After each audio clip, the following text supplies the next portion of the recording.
Hello, and in this video I'm going to show you how to change the color of an object in Photoshop. Now we just have a regular picture here.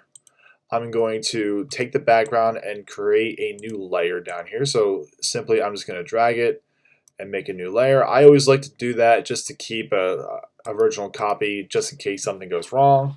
So really quick, I'm a big fan of using the quick selection tool. I find it pretty accurate and it's really easy to either add to the selection or take away from the selection. You can always zoom in and make it a little bit more precise, but I think this does an overall pretty good job. There are many ways to do something, but I think this is quick and easy and very simple to the point. Now, a lot of people will make a lot of groups and layers, and there's not much to it outside of just going down to the right hand side here and creating a hue and saturation adjustment layer.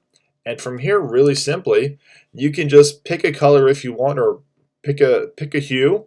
We're going to pick a yellowish hue here, and then from here you can pick the saturation, really mess with the lightness and darkness, and you can see that the integrity of the texture of the actual scarf is still intact. You can change the color to really anything you want, and that's really the only thing you need to do.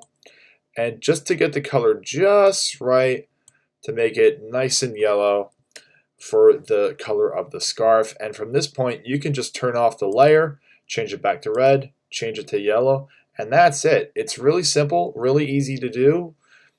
Nothing overly complicated. Now there's other ways to do it and more precise ways to change the color of objects or clothes or really anything that you want in any type of photo.